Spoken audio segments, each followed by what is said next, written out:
Big day. I think he just said we're So exciting. Minus 18 hours. I'm exciting. so Oh, excited. Along those lines. So exciting. I'm really excited because we're going into the pagan holiday of Imbolc, which is about celebrating cleansing. Seriously? Yes. Oh, that's and awesome. hope and moving forward.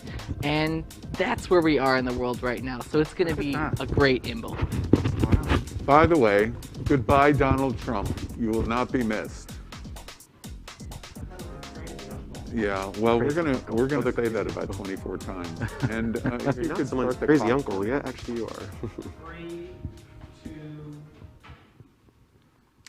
Well, welcome to Queer News Tonight, the world's first and only LGBTQ daily evening news. It's time to queer up the news.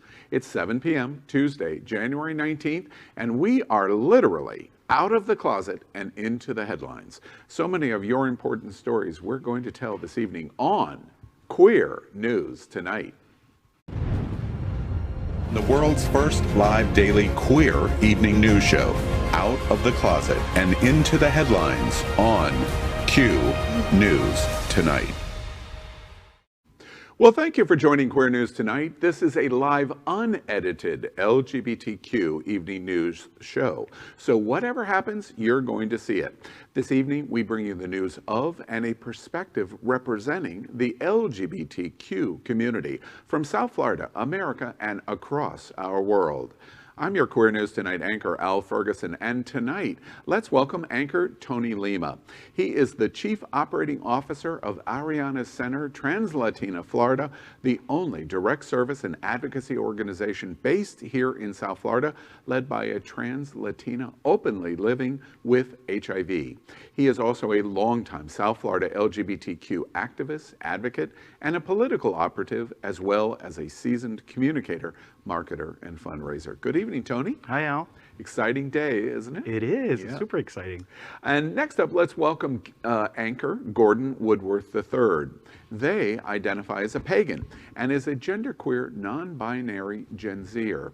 They are currently a data entry and triage specialist at the nonprofit organization Broward House. Good evening, Gordon. Thanks, Al. Happy Inauguration Eve. Yes, Eve. All right, well, tonight we begin with the queer headlines. The LGBTQ community in South Florida and across America is diverse. Our community across the world is vast, and here are the bullet points of the queer news for today, Tuesday, January 19th. Let's begin with queering up our news in starting with breaking entertainment. Yes, queer up breaking entertainment. Well, prepare for plenty of KangaRu puns on RuPaul's Drag Race Down Under. Watch this. Hey, it's RuPaul, and I'm thrilled to announce RuPaul's Drag Race Down Under. Oh my goodness, you guys are going to be in for such a thrill. It's going to be right here on WOW Presents Plus. You better watch.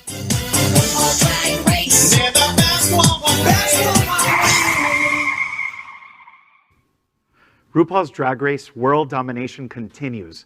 World of Wonder has announced that RuPaul and his best girlfriend, Michelle Visage, are ready to say Shantae Good Day on RuPaul's Drag Race Down Under, the latest international version of the Emmy-winning reality TV phenomenon. Like Drag Race UK, Ru will host and join Michelle at the judges panel with a third judge and celebrity guest to be announced later this year. It will feature queens from across Australia and New Zealand who will be competing for the title of Down Under's first drag superstar.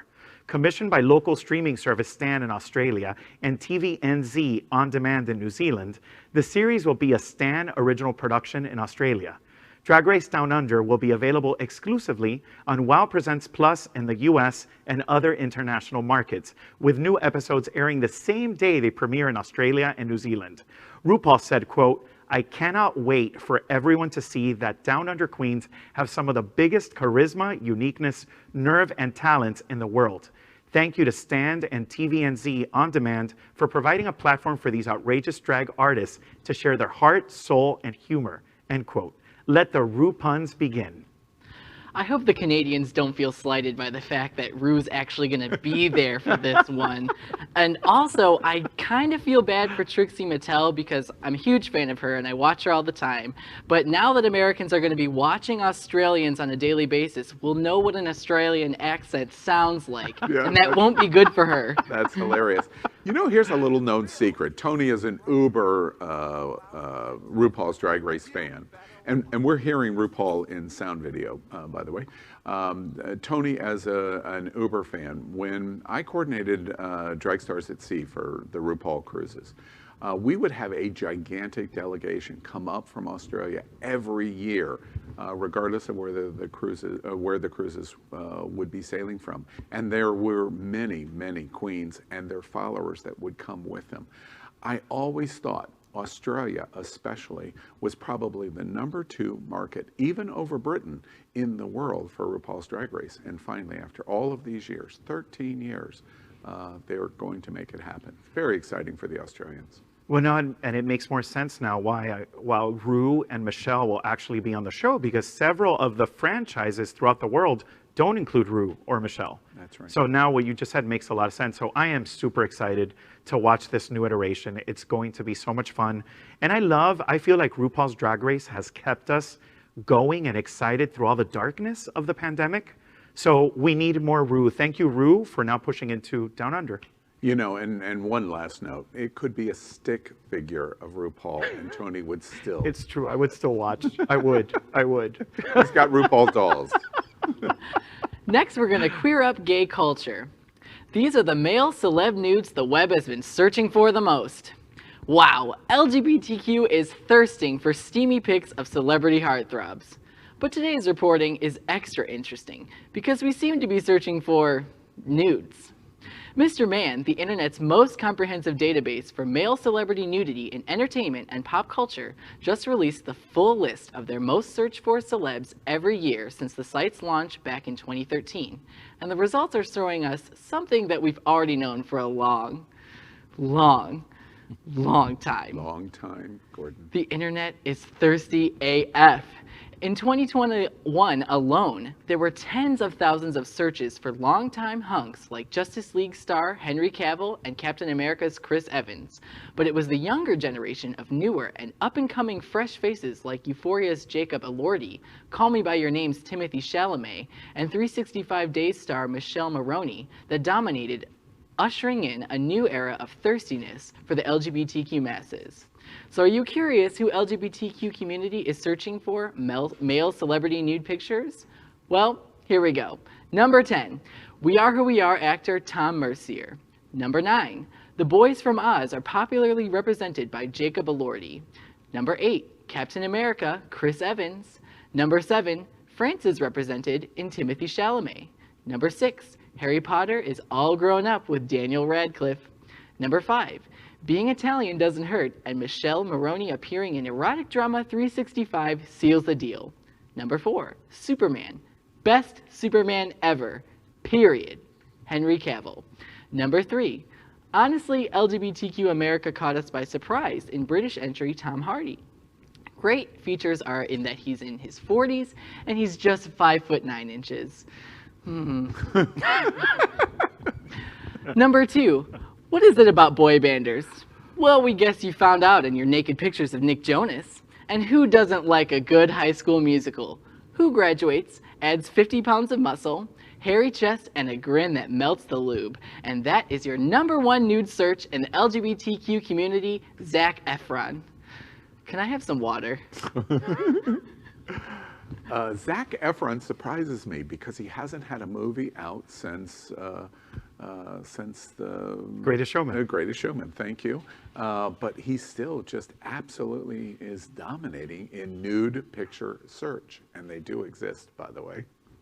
And he kind of appeals to everyone. He grew a beard. He has that Netflix show where he sort of travels the world looking for innovation.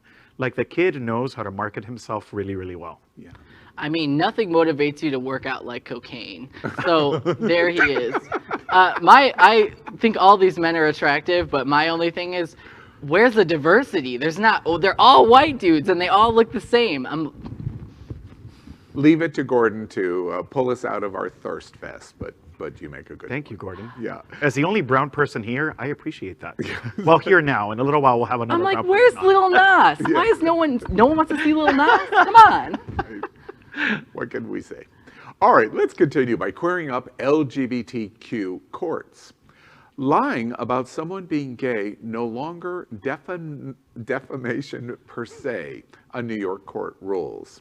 In a decision that speaks to a tremendous motion of progress activists have made in advancing LGBTQ rights, a New York court has ruled that falsely claiming that a person is gay no longer counts as defamation per se.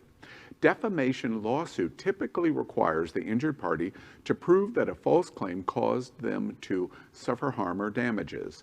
But in matters involving defamation per se, the claim is deemed to be so severe that damage need not be proven by the plaintiff. Previously, falsely calling a person gay counted as defamation per se in New York, in line with accusing them of having a loathsome disease or having committed a particularly horrible crime. However, that law was overturned by the Supreme Court of New York's Second Department in December, which ruled that accusations of homosexuality required plaintiffs to prove that the claim had caused actual damage or harm. It stemmed from Liguri versus Maurice, in which a pastor for the Gethsemane Seventh-day Adventist Church in Brooklyn, Jean-Renaud Maurice, accused church elder Pierre Delors Liguri of being a homosexual during a meeting of 300 people. The court ruled, quote, "Based on the foregoing, we conclude that the false imputation of homosexuality does not constitute defamation per se." Now it's time to queer up politics. Biden appoints Dr. Rachel Levine as Assistant Secretary of Health, a historic first for transgender people. For the first time in history, a transgender person will go before the Senate to be confirmed for a presidential appointment. President-elect Joe Biden has nominated Pennsylvania Secretary of Health, Dr. Rachel Levine, to serve as Assistant Secretary of the Department of Health and Human Services. If approved, Levine would be the first ever Senate-confirmed trans official in U.S. history. I love saying that. In 2015, her appointment as Pennsylvania Physician General was unanimously approved by both parties in the state Senate. President-elect Biden said, quote, "Dr. Rachel Levine will bring the steady leadership and essential expertise we need to get people through this pandemic, no matter their zip code, race, religion, sexual orientation, gender identity, or disability, and meet the public health needs of our country in this critical moment and beyond. She is a historic and deeply qualified choice to help lead our administration's health efforts," end quote. Vice President-elect Kamala Harris said, she looked forward to working with Levine to rebuild the country in a way that lifts everyone up. The Vice President-elect said, quote, "Dr. Rachel Levine is a remarkable public servant with the knowledge and experience to help us contain this pandemic and protect and improve the health and well-being of the American people," end quote. Levine's appointment sends a strong message that the administration intends to reverse course on what advocates say has been 4 years of war against LGBTQ+ people under the Trump administration. Representing one of the nation's most important trans rights organizations in America, I am stunned. The significance of this moment is beyond the comprehension of everyone here at Queer News Tonight. The history made today will be talked about for decades to come. This appointment sits really close to home for me. This is the first time I, as a young gender non-binary person, am seeing somebody who's a part of the trans community be a part of our government officially. And I think it really speaks to the resilience of trans people that they've been being murdered around this country for years. And here's a trans woman who's going to come save the day and save us all. The other thing I'm thrilled about is the fact that this is a representation appointment, but also the person that's being appointed is very well qualified to hold that post. That's a great and I point. feel like other people don't have that same quality, but who am I to boo to judge? Yeah, that's called the last 4 years, by the way. It's interesting to me, in 2000, Bush v. Gore, The LGBTQ community was demonized in that election, and again in 2004. The LGBTQ community was the wedge issue to try to win an election. That no longer happens. The Republicans do not do that anymore to LGBTQ. What it has evolved to is to focus on trans and trans issues. They have become the wedge issue now for Republicans, the Trumpsters, and the most conservatives.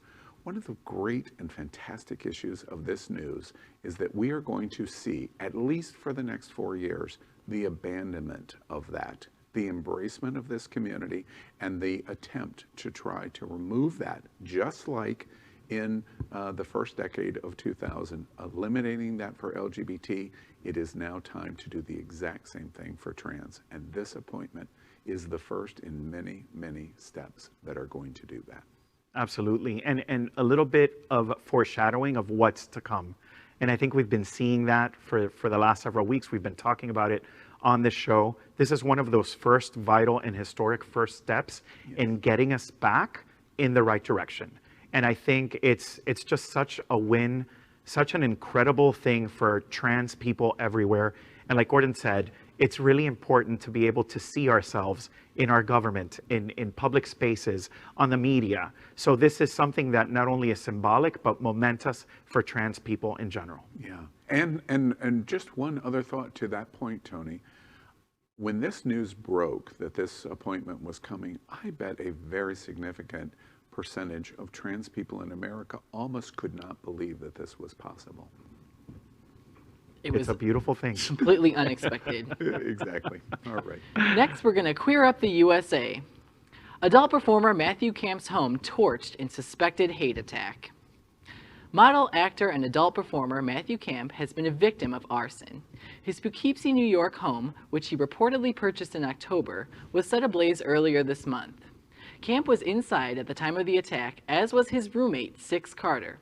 The two, who hosted the Happy Campers podcast together, were able to escape uninjured.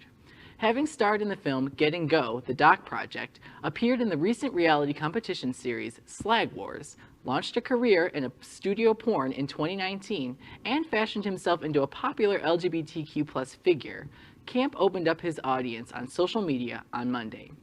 Camp said, January 24th, 2021, "An arsonist poured gasoline on the front porch of my home and set it on fire in an apparent hate crime. I was asleep inside. I am alive to face this person one day, but everything I've ever owned is gone." Camp, who also co-owns the brand Daddy Couture, posted photos of the two-story home burning, a photo of the arsonist as well as a photo of the wreckage. The home was part of the history and dubbed the Halloween House. Prior to Camp purchasing the home, Joe Netherworld Mandillo, a high-ranking member of the Church of Satan, owned it, according to the Poughkeepsie Journal. Camp alleged on social media that this was a hate crime as a result of his sexuality, as well as his status as a sex worker. Camp and his roommate Carter have both started GoFundMe accounts. At the time of our reporting, Camp has raised almost $79,000 on his GoFundMe. He also encouraged his followers to subscribe to his OnlyFans for $10 to help out. Well, next, let's queer up the world. First ever trans pageant competition launches in Nigeria. Nigeria is set to hold its first of a kind pageant, Miss Trans Global Nigeria, a franchise of Miss Trans Global. Miss Trans Global is an international digital pageant for trans and gender non-conforming people from all backgrounds, created by transgender beauty queens and an activist to raise awareness about the plight of transgender people around the world. The winner of Miss Trans Global pageant will be the spokesman or spokesperson of the organization and work digitally to influence positive changes in our community internationally. They will work closely with activist organizations such as TransValid, Trans Beauty Magazine, and many more to raise money, educate, and inspire transgender people globally. A spokesman for the Nigerian franchise said that Miss Trans Global Nigeria is for trans women of all body types, and that the overall aim is to create visibility for the trans community in Nigeria.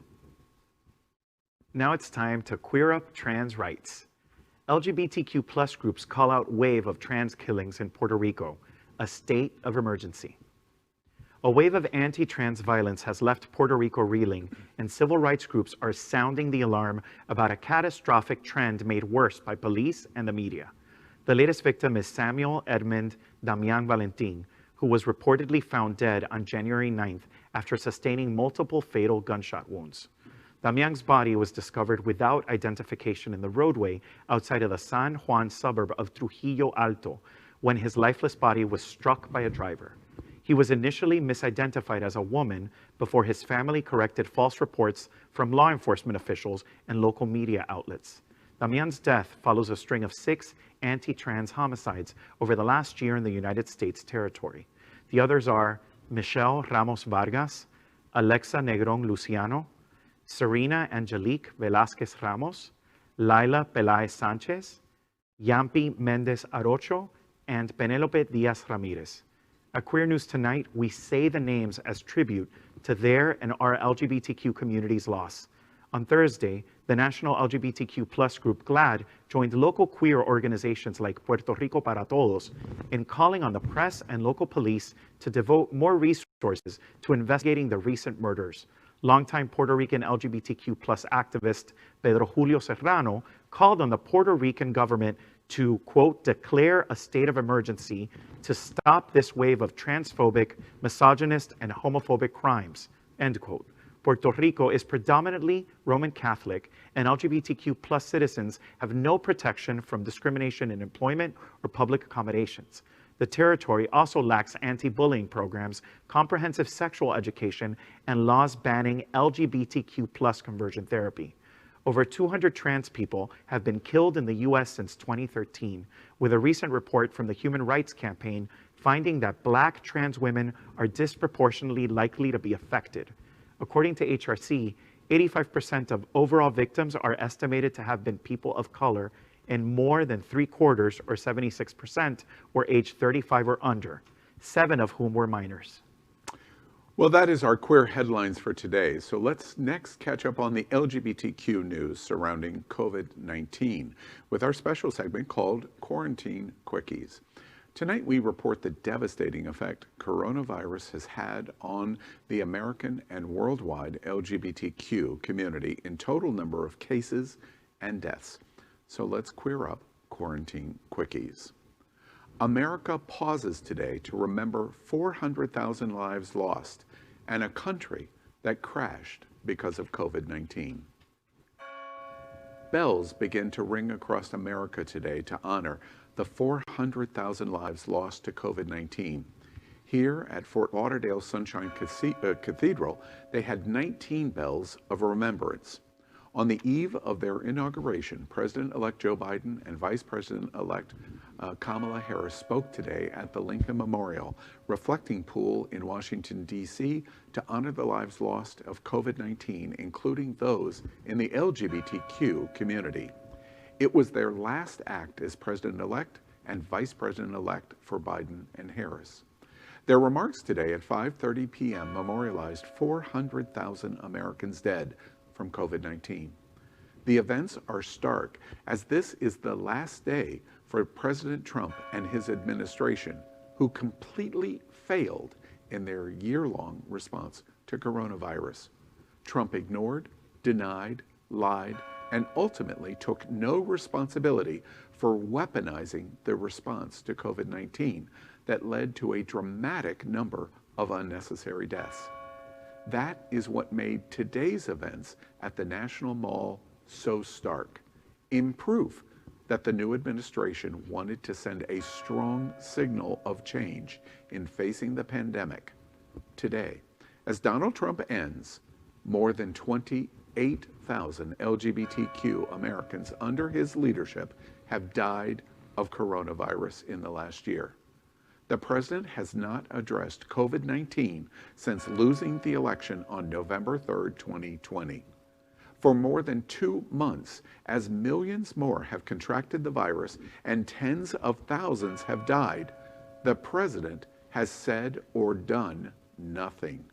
So today's somber memorial, with more than 200,000 American flags, tell everyone in our LGBTQ community that tomorrow will be a new day. we take a moment to remember those affected, those millions that lost their jobs, those trillions that we spent, but most important of all, the 400,000 dead. This moment will never be forgotten. We hear the bells. Beautiful job, Elle. I think this is all incredibly cathartic because tomorrow we start a new day, a new hope, a new vision for what our country could be again. So it was fitting that the president-elect and the vice president-elect held this beautiful ceremony today. I think it's such an exciting time. You know, this is very somber news, but the reality is that we should all be so excited that tomorrow starts this new dawn that we've been waiting for now for 4 years. So kudos to all of us. Lots of hope, lots of love, lots of compassion for each other as we move on. I just wanted to kind of put this into perspective for everybody. The result of World War II was that 405,000 Americans were dead by the end of it. We're now 5,000 less than that number. And that happened on Trump's watch, and on the watch of not only Trump, but the Republican Party. They supported what he did, they fomented his actions, and they stayed passive while hundreds of thousands of Americans died. I pull back to the moment of those who died from World War II because World War II was a moment where we had a lot of death, but we came out of the ashes like a phoenix. And I'm hoping that's what this next 4 years is going to be. Nice. You know, my two thoughts on this moment as these bells continue to ring is we're one of the few places in the world that say 28,000 LGBTQ Americans dead. We report the number worldwide. That's one point. Obviously, it's significant. But the second point is, what is the irony that on the last day of this last 4 years, when a president is getting ready to leave, who fought every step of the way, that for the first time on the last day of his presidency, the first and only national memorial for those lost is being held, and not by his administration, but by the new one. You'll never be forgiven. That is our COVID-19 news for tonight. Next, we report that Happening Out Television Network helps support our LGBTQ community. An example is Sunshine Cathedral, the world's largest queer church here in Fort Lauderdale. We are broadcasting from our permanent set in supporting that partnership. The network broadcasts the largest LGBTQ religious broadcast in the entire world, with more than 30,000 watching every Sunday at 10:30 a.m. Eastern, and it's totally live. We encourage you to tune in. Our campaign of sponsorship proudly supports Sunshine Cathedral is my queer church. Watch this.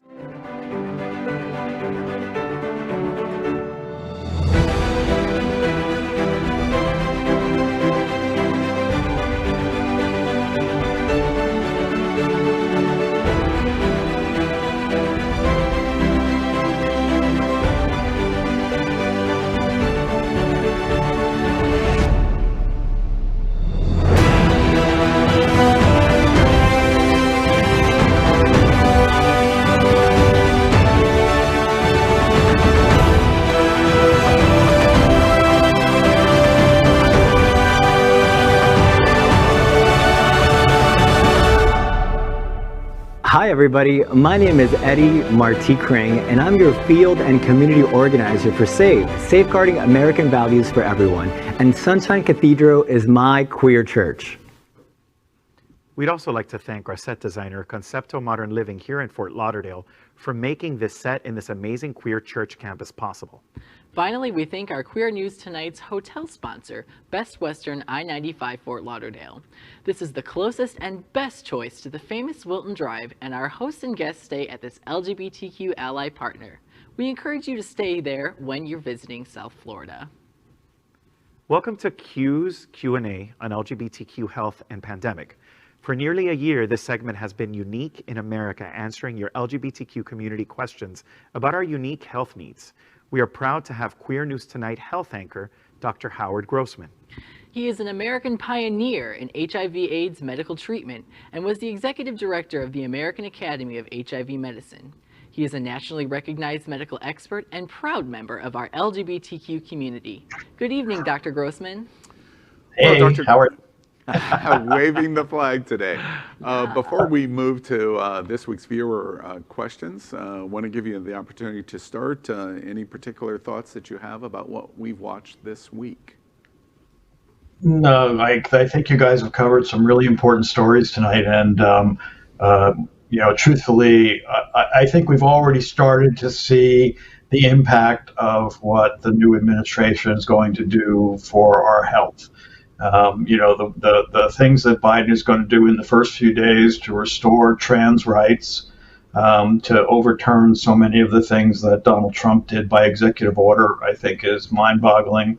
The fact that they are talking about ramping up testing and treatment in a national strategy that we should have had a year ago is also very heartening.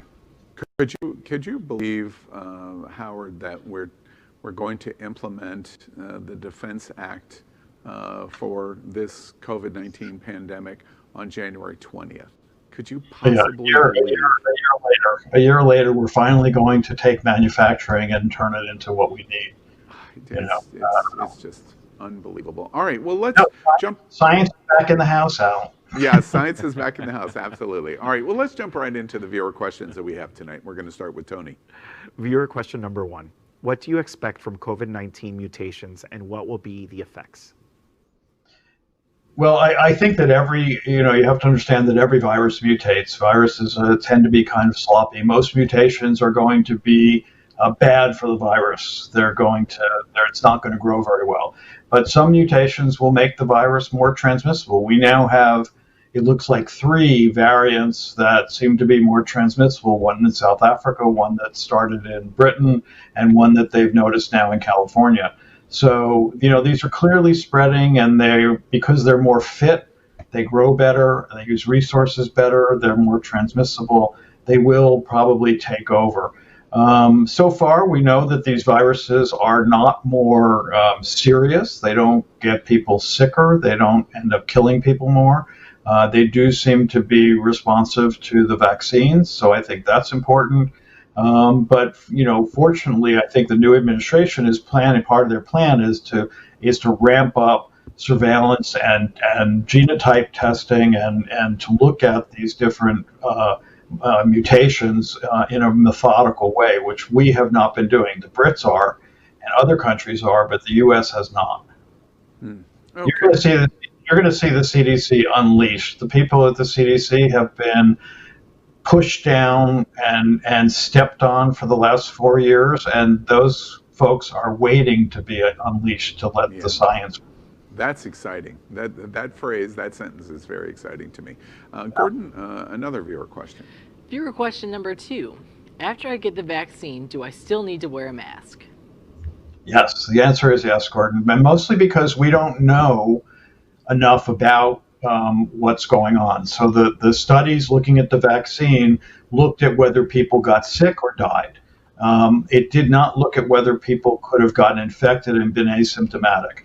So the concern, as with some other viruses, is that you could become infected, possibly passing the virus to other people without you getting sick or ending up in the hospital.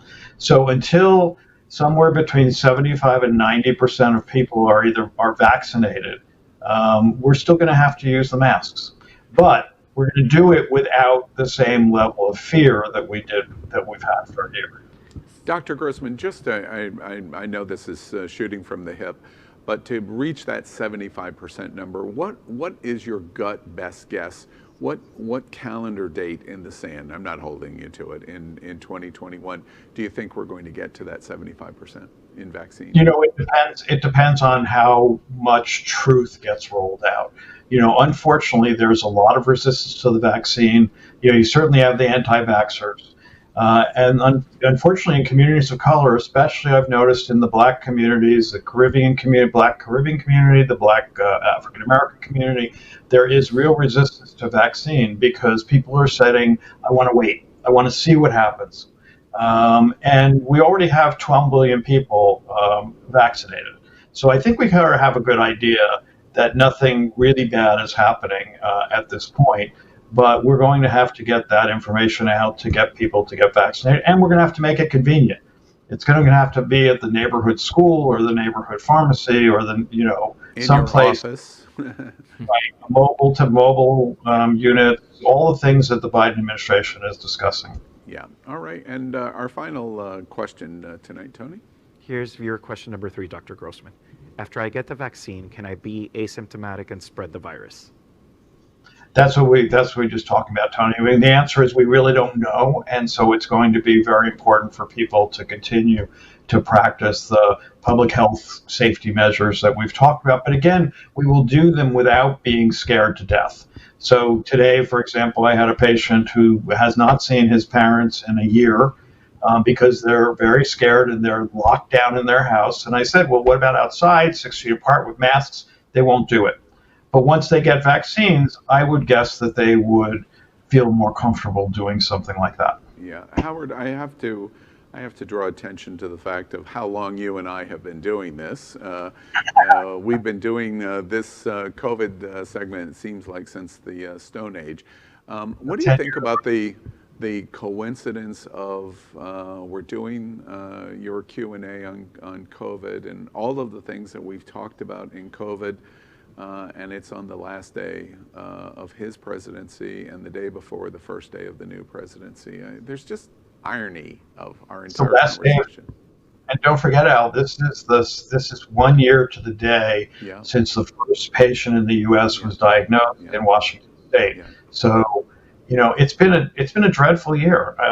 What did Queen Elizabeth call that year in the past? Honest horribilis. Yes, exactly. Certainly had one. And I think, a lot of people are right now very scared about tomorrow, about what's going to come after it. There are an awful lot of crazy people in this country. Fortunately, I think most people, even the ones that think that Trump actually won and that the election was stolen, are not violent people. And hopefully we can trust in our fellow Americans. But it's going to be tough. It's going to be very tough. Yeah. And that has a lot of impact on people's medical health. I've been dealing with patients with so much stress in the last couple of weeks. People are really scared. Yeah. And that's a shame. Yeah. Things are going to get better, though. That is tonight's Q&A on LGBTQ health and pandemic. We are here every Tuesday with Dr. Howard Grossman to answer your questions. You need medical assistance, and of course you do, LGBTQ community. And we encourage you to contact Midway Specialty Center as he waves his rainbow flag with 10 locations in Florida, and especially Dr. Howard Grossman here in Wilton Manors and all across South Florida. Finally, on behalf of everyone at Queer News Tonight, we want to personally thank Dr. Howard Grossman. He's been with us every week, approaching an entire year of trying to educate the LGBTQ community through this pandemic. Howard started week after week grading the president and administration in how he handled coronavirus. He proved he was from the, quote, act up LGBTQ history. The president and administration failed. We don't ask the doctor any longer, and for a very long time, because we all knew, everyone in the LGBTQ community knew, the president failed us. So how fitting of today's milestone. Trump ends. Tomorrow, a new Biden beginning. We have so much hope for a better tomorrow. So we thank Dr. Howard Grossman, his time, his patience, his counsel, his medical support for all of our anchors and hosts caught coronavirus in the very early days when there was so little information and so much fear. A host died. Another made national news. Howard Grossman was rock steady and proof in his days of being one of America's main health voices in LGBTQ HIV. And now today, in another pandemic that has killed more than 28,000 LGBTQ Americans, Trump ends. But Howard and Queer News Tonight will not rest, because tomorrow is a new day. So we take a moment to salute you and humbly thank you, Dr. Howard Grossman, for what you have done for your LGBTQ brothers, sisters, and non-binary in our community. And get ready, Howard, in RuPaul's best words for next week when you and I are together again, you better work. Thanks, Howard. Thank you all. Thank you all. I really appreciate the opportunity to do this. I really think that, helping people to understand medicine and understand their health better is one of the most important things we can do. Yeah, already. Well, Thanks. Next up, Queer News Tonight is proud to support our local South Florida influencers and community. And tonight we have the pleasure of featuring the first legally married gay couple in the state of Florida, Todd and Jeff Delmay. In 2014, their personal life became the subject of a legal battle here in Florida for the right of same-sex couples to marry when they joined 5 other couples and Equality Florida in suing the Miami-Dade Clerk of Courts. In January of 2014, they announced their suit, the first of its kind in Florida, which resulted in a Miami judge ruling the 2008 ban on same-sex marriage unconstitutional. With a throng of reporters and cameras surrounding them, they became the first ever to marry in Florida in a joint ceremony that was covered on live television in Florida and around the nation. As the first ever married same-sex couple from Hollywood, they were guests of Congresswoman Debbie Wasserman Schultz at the 2015 State of the Union address. Besides the legal fight for marriage equality, Todd and Jeff have been involved in several other political and civil rights organizations and serving on some of the boards and committees, including Todd is a best-selling author and speaker, president of the Hollywood LGBTQ+ Council, and is also a board chair of Pride Lines. Jeff is the board co-chair of Equality Florida and serves as an active committee member and organizer with the National LGBTQ Task Force and its annual winter party and Miami Gala. Here to tell us more about their emotional journey and the continued work on marriage equality and the Equality Act now is Todd and Jeff Delmay. Welcome, Todd and Jeff, to Queer News Tonight. Well, thank you for having us. Thank you so much. Great to be here. I understand, and we're really happy to have you here. Your op-ed has just been published in the Miami Herald that calls on Senators Rubio and Scott to support the Equality Act. We have reported on the Equality Act extensively here at Queer News Tonight. Tell us a little bit about your involvement in that and what you were asking for in the Miami Herald op-ed. Well, we really looked back at the great times of marriage equality and, what it felt like to have President Obama and, what the world felt like. And the last 4 years, as you've been talking about all night, was a real wake-up call. And we realized that marriage was not the end-all and be-all. It was not the magic thing that was going to bring us total and complete equality. So over the last 4 years, we have kind of done everything that we could in every way that we could, and we see a new day coming, obviously, with the Biden administration. Yeah. And it is time now more than ever to press forward on the Equality Act.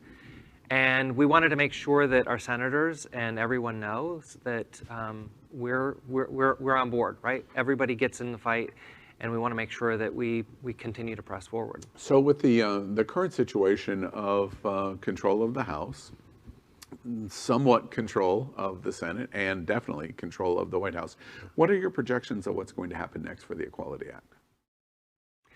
Well, I'm very optimistic. As you said, having control of both houses, having Senator, now Vice President-elect, soon to be Vice President Kamala Harris will really mean a lot in bringing the votes that we need.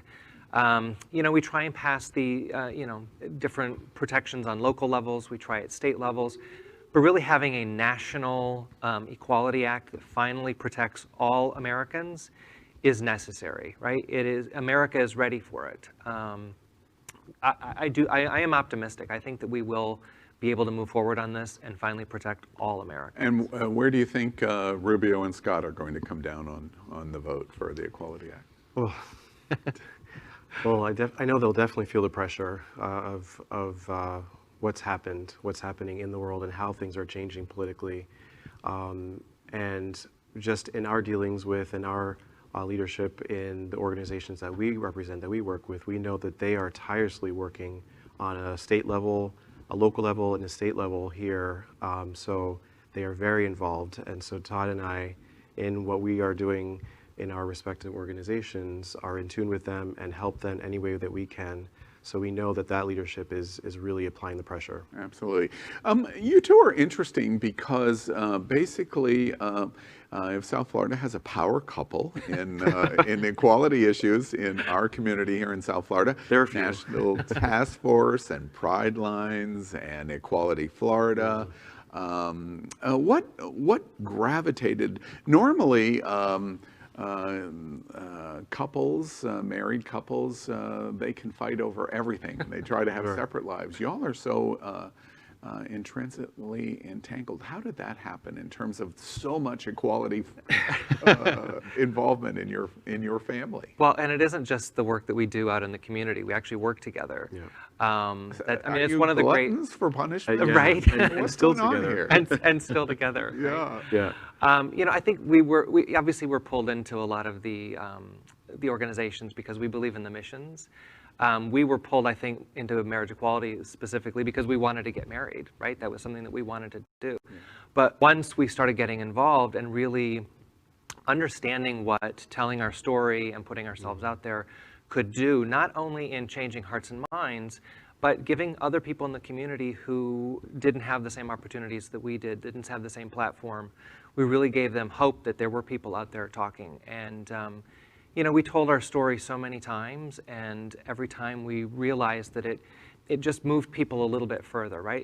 It's one thing to try and demonize people who are kind of over there, that we don't really know them or what they're like, but seeing people in positions of power, people in platforms, right? The Assistant Secretary of Health, like these are things that allow people to see that their own lives are reflected in the people out in the world.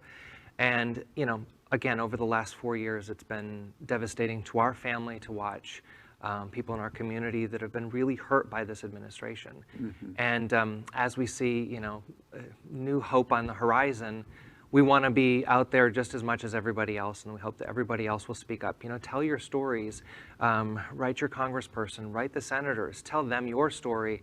Make sure that they know how important this is to you and to your family and to our community overall. And speaking of family, two interesting things about you. Delmay and your last names are actually components of both of your individual names that you legally changed, I understand. That's right. And you adopted a child, is this picture we're seeing. So you were passionate about family name and then also adoption in the LGBTQ community. Sure. Well, back then, it was illegal for us to adopt. Yes. So we decided that there's going to be one thing that we can do that will show that we are a family. The thing that I always kind of thought about is, what if we travel together and we are three, two men and a boy, and no one can deny us being a family if we all have that same last name. And when we looked at it, we said, I guess we can hyphenate it, but Delmay just had a ring. So. Yeah, very, very interesting. And we're on a historic evening, historic. Yeah. The first part of our historic evening is the last 4 years the door is closing. Yeah. And so that's historic in and of itself. If nothing was happening tomorrow, that would be enough for all of us. Right. And then we have the new thing tomorrow. Where are the two of you feeling tonight, and just in terms of the history that we're sitting, watching, and listening to? Well, definitely feeling relieved. What we've been through has been so upsetting in so many levels for all of our community, LGBTQ plus, for our children. We have our child that had to go through such adjustments with school with this pandemic, and just feeling the relief that that's going to be, like you say, that door is going to close and another one is going to open. And hope, a real hope. I know that's the way that I'm looking at it. I'm looking at it as just a beacon of light that we so need. Beacon of light. That's beautifully said. I have to, I can't let the two of you get away. without talking about COVID-19, of course, in the last year. We've had 2 pandemics. One's been in the White House and one has been a medical crisis. For Prideline, we are passionate here at Happening Out Television Network in supporting our 501c3s and our political LGBTQ advocacy organizations. 2021 for Equality Florida, the National Task Force. We just had the task force, as you know, last night in talking about the national dinner, Pridelines. We embrace and support so much. What's 2021 going to be for our 501c3s and our political advocacy organizations across the country? What's it going to be like? You know, I think just like the last year, it's adaptation, right? So obviously organizations had to change their own events last year very much. A lot of them went online. And I think that, you know, it may actually give new opportunities to, you know, find ways to continue to innovate with not only fundraising, but how to engage the community, how to serve the community. You know, places like Pridelines that really had to pretty much go everything online. You know, it's very difficult to provide very specific personal services if you're not in the same room, but, you know, you adapt and you find ways to do that. And again, telling the story of the organization and what they're doing and how they've adapted, how they'll continue to adapt, and find ways, again, to just bring people into the community. Yeah, absolutely awesome. I have to, well, above all else, we thank you. What happened in terms of you being the guinea pig? Because you were one of the 5 guinea pigs that had to be put in front of the courts. That's the way it works. And then you fight every step of the way. And we're sitting here all of these years later. You also put your sweat equity where your mouth and your commitment was for organizations like Prideline and National Task Force, Equality Florida, and others, the Hollywood LGBTQ plus Council. We thank you for your efforts, and your story is super interesting and motivational for the LGBTQ community. And we thank you for being with Queer News tonight. Thank you for having me. It's been an honor. Right. Well, we're going to end tonight's broadcast with what we call the Big Finish. These are today's silly or news that entertains the LGBTQ community. So let's go. The Big Finish. Trump moves into South Florida tomorrow. Sigh. Now, he might be losing the lease on his golf course in West Palm Beach, which means he'll have to pay for his golf. You know, I feel like, No. A, we don't want him in South Florida. He deserves all of this terribleness coming his way. Karma. So it is karma. It's completely karmic. So let's hope there's more of this stuff kind of coming his way. I don't like to wish anyone anything negative or bad, for but us. he deserves it. Yeah. Nobody loses leases like me. I'm the best loser. I lose elections. I lose leases. I lose the support and faith of my people. I'm the best, and I did it bigly. I did it bigly. Huge. Yes. Huge. Every time I think about him having to pay for golf for the rest of his life, I smile. In the Big Finish, have you heard? DOLLY75 and her cup of ambition. It's Dolly's 75th. What do you think, Tony? I love me some Dolly Parton. I was so happy that I got to report on that story of that interview that she had with RuPaul, and how she was actually quite shady to RuPaul. And said that she's a drag queen herself. You can ask. Which I think is really interesting. But I love that the footage that we have is from like 1970 something. When did 9 to 5 come out? She still looks the same. She looks the same. The lady hasn't aged. She's amazing. Happy birthday, Dolly. Yeah, absolutely. I've said it before on the show, and I'll say it a million times. Dolly Parton is an American treasure, and I cannot wait for her 2028 run for president. Yes, absolutely. She'll almost be as old as the last 2 people, though. True. There's truth to that, unfortunately. And by the way, Tennessee, they're going to give her a monument in Tennessee. What took you so damn long? Come on. All right, in the Big Finish. Here's our final Big Finish before as the door closes and the new one opens. Donald Trump's final legacy in American LGBTQ community. There's more than 28,000 dead, and the blood is on your hands. Shame on you. Shame on you, good riddance. Let's turn the page. Let's move on. I hope Disney removes him from the Hall of Presidents and anything else that can happen, including losing more leases and that kind of thing. Bitter party of one. Your table is ready. At least we didn't have to throw ashes on the front lawn of the White House. Right. I am getting that the book is closing. The book is closing. It's going to be put on the shelf. It's going to be in a dusty section of the American Library, never to be read again. Absolutely. And that's today's news for the LGBTQ community on the world's first and only daily LGBTQ evening news show. Is our community important to you? Then help us by liking and subscribing. Ring the bell for updates. Share this news. We are the only television live video news that is out of the closet and into the headlines. We need your support. And I'm your anchor, Al Ferguson. And on behalf of anchors Tony Lima and Gordon Woodworth III, we can't wait to watch the history for tomorrow. We're going to see you daily and tomorrow night, reporting every bit of it at 7 p.m. Good night, America.